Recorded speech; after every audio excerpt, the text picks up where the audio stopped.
The other thing I found out is, well, I thought it was just supposed to be for John Deere and other tractor companies, but I guess it was pretty much across the entire board.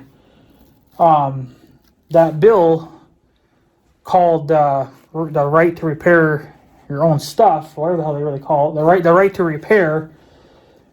For a lot of years, I thought it was just for John Deere and other tractor companies. Come to find out, it was for everything. But mostly, it was mostly, I think, started by by farmers wanting to work on their tractors, because you can't work on their fucking tractors, their newer ones, because you got to have a goddamn computer in order to fix them. So, but basically, there was a law passed, or a bill was passed, giving farmers access to that, because John Deere was denying them access to that equipment.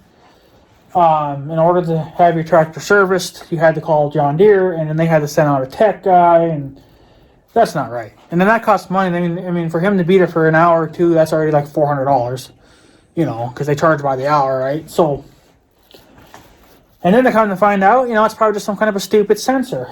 It's like, it's stupid. But now, it's the bill now, it's the law, I guess, apparently. I think it actually passed here in Minnesota, so a couple other states too, but the other ones are still up to, they're thinking about it. But, so basically, if I'm correct about this, if you bought a brand new tractor and it broke down and you think it was, well, you have to plug it in. You don't know what it is because you got to plug it in. Well, I don't think John Deere can deny you that now. They have to give you the software.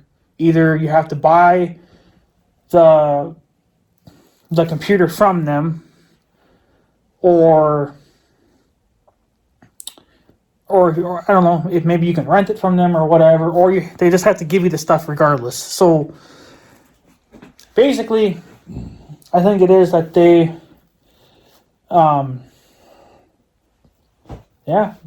they basically have to give you stuff now to fix it, because I don't think that's right. That in order to actually see what was wrong with the tractor, since it's all computerized and everything's got fucking sensors on it, that you can't fix that. You have to have a John Deere guy come down, plug his computer into your tractor, and then go through the error codes, which mean nothing to us, because when you look up, they give you a book. John Deere gives you a book when you buy the tractor new, saying if this error code pops up, this is what you can do. Every one of them says call John Deere, call John Deere, call your dealer, call your dealer. There is nothing there to actually fix it. So that was John Deere's way of trying to control everybody, because they were denying us access to our equipment. So, but now I don't think they can do that. I think they have to actually either give you the information, or they have to unlock it now to allow even just a regular farmer to plug into it with his computer to figure out what the hell's going on with it. And or you can call a third party company and have them come out. So, but I like I said, I only thought that was towards the tractors, but come to find out, it's for people that have cell phones, computers, laptops, TVs, whatever. You can actually repair that stuff now, and you don't need somebody to come out and fix it. So, and there was actually a video that I seen online today. It was actually it was actually a pretty good video, because this kid was only 16 years old. Well, this video was a couple of years ago, so he'd probably be like 19 now, but at the time he was 16. He says that he's been working on cell phones and computers since he was 12. And he says to fix your phone, you can't fix it. You have to literally get a new phone in order to fix your problem, which is a huge waste, really. I mean, they're looking more at it as it's a waste because the phone is junk, because they don't want us fixing it. So they have to throw it away, right? Well, a lot of the times when these phones crash, it's really just because of a dead battery. The batteries fry themselves and you can't replace them. So, but the kid, he had to kind of rub it in their face, and it was kind of hilarious too, because he had to work on his dishwasher. And he says that when he took the panel off, he says that there was a little piece of paper in the back that's showing like the wire diagram of everything for you to fix it yourself. You know, and that's what he did. He says he had a broken wire, and then he had a pipe break, like a rubber pipe or whatever. 80 cents for the wire that he had, and then like $20 for the hose. Then he fixed it all himself, whereas if you called somebody to come out and do all that, that cost you like $500.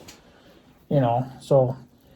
But he actually brought that piece of paper showing this is, you know, the wiring diagram and everything of my system. And I was able to fix that myself.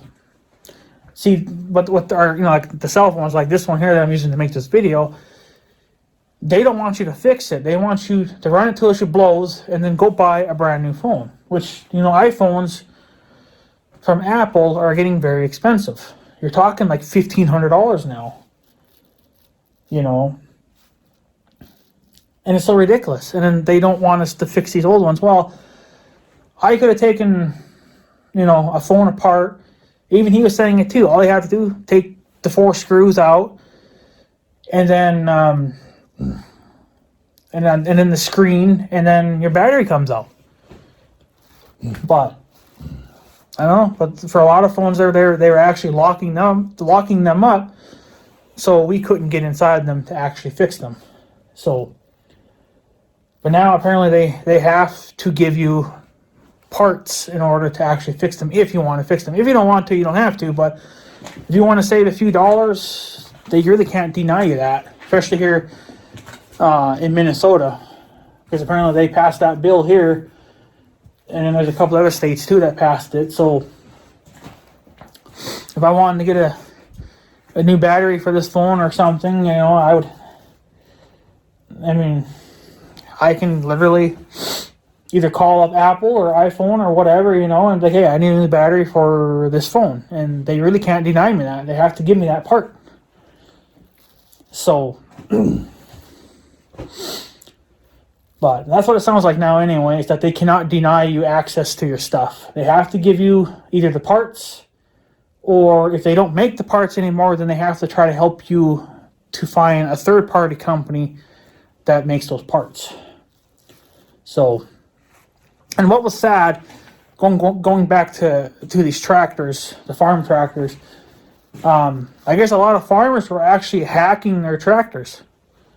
There was actually over in the UK, I think it was, the other countries, they were actually hacking John Deere tractors, figuring out what they were, and then making their own software that anybody in the world could buy to plug into the tractor so they can figure out what's wrong with the tractor.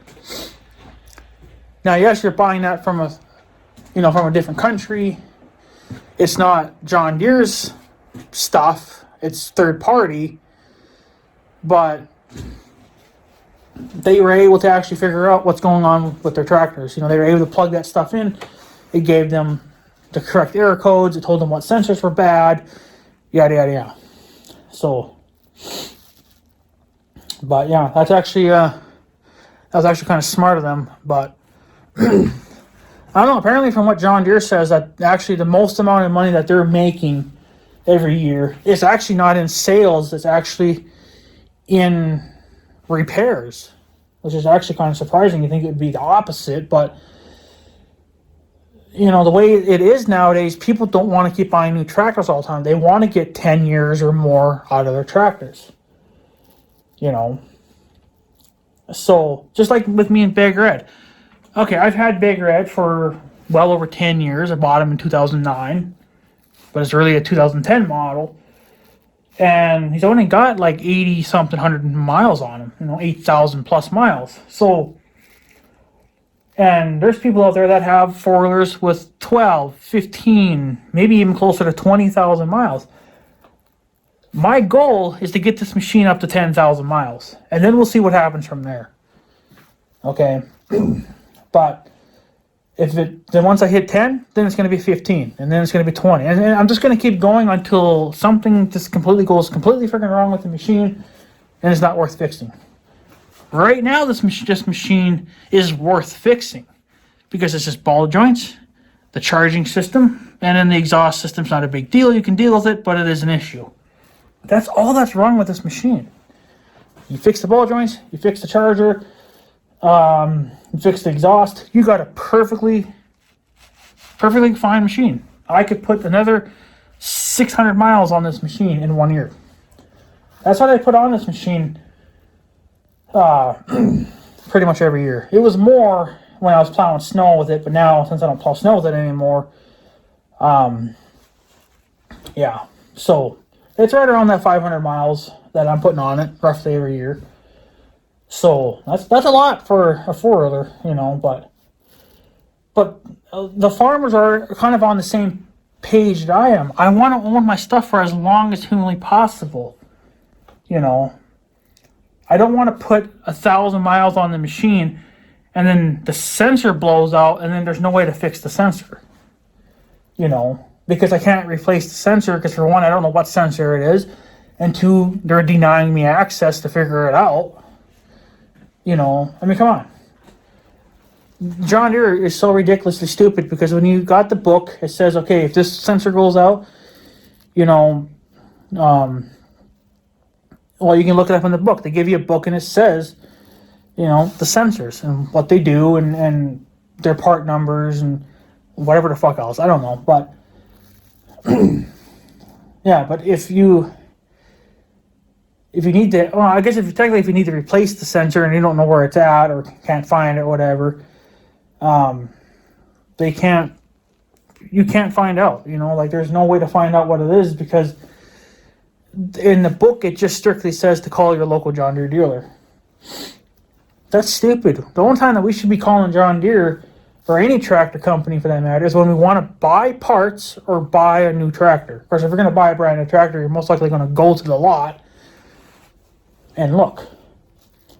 But if you found something online, and you know, you can go through that way too. But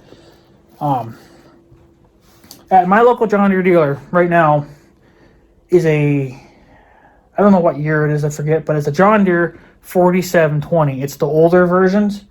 Cab tractor, loader. I think it had attachment on the rear, but I can't remember what it was. But the bitch was loaded down. She had all kinds of wheel weights and everything on her. You know, that's actually a really nice tractor. The thing is that if that was the newer versions, you'd have a hard time figuring out what parts are what. On the newer ones, you can't do that. On that old 4720, I bet you could. There's still going to be some computers there, but not to the degree that this stuff is, you know. So, and that's the problem too with these newer four-wheelers. They're getting more sensors put in them too, and this one doesn't really have a lot of sensors.